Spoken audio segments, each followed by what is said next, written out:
Assalamualaikum warahmatullahi wabarakatuh. Perkenalkan nama saya Revalia Putri Pimansyah dari kelas 9E mata pelajaran SKI Guru Pembimbing Bu Nur Jubaidah.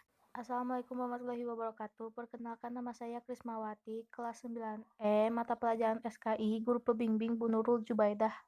Assalamualaikum warahmatullahi wabarakatuh. Perkenalkan nama saya Jihan Aldia Ulah Wijayanti dari kelas 9E mata pelajaran SKI Guru Pembimbing Bu Nurul Jubaidah. Syaikh Abdullah Rauf As-Sakili dan Syaikh Muhammad Arsyad Al-Banjari. Syaikh Abdul Rauf As-Singkili, nama aslinya adalah Abdul Rauf Al-Fansuri yang lahir di kota Singkil. Beliau adalah orang pertama kali yang mengembangkan tarekat Syatafira di Indonesia. Sekitar tahun 1640, beliau berangkat ke tanah Arab untuk mempelajari ilmu-ilmu keislaman.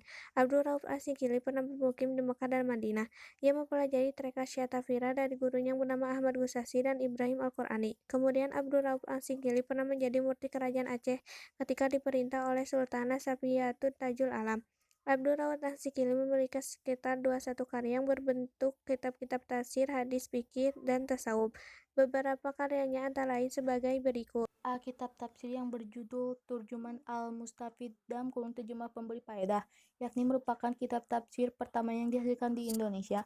B. Umdat Al-Muhtajin, yaitu karya terpenting yang ditulis oleh Abdul Rauf As-Singkili. Buku ini terdiri dari 7 bab yang memuat tentang zikir, sifat Allah dan Rasulnya, serta asal-usul ajaran mistik. Pada pembahasan di bab terakhir, beliau menceritakan tentang wilayah hidup dan gurunya, Mirat Al-Tulab Piltasin Ma'rifah Al-Hakam Al-Syaiyah Lil Al-Malik Al-Wahhab, dalam kurung cermin bagi penuntut ilmu fikih untuk memudahkan mengenal segala hukum syariat.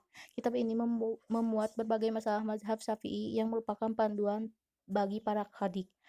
Abdul Rauf As-Singkili meninggal di Aceh. Beliau dikenal dengan sebutan Tengku Syiah Kuala sebagai penghargaan masyarakat Aceh kepada perjuangan beliau. Maka namanya dijadikan sebagai nama perguruan tinggi di Aceh, yaitu Universitas Syiah Kuala. Kampus ini didirikan pada tahun 1961 di Banda Aceh.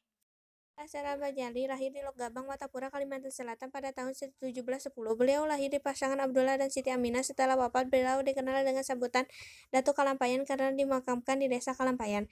Ketika masih kanak-kanak, beliau diadopsi oleh Sultan Tahilullah untuk dididik secara tuntas. Bahkan beliau dikirim ke Mekah Madinah untuk belajar di sana selama lebih kurang 30 tahun. Sebelum berangkat ke Tanah Suci, beliau dinikahkan dengan seorang putri bernama Bajut sebagai saranan untuk memikat pasangan dengan keluarga di tanah air.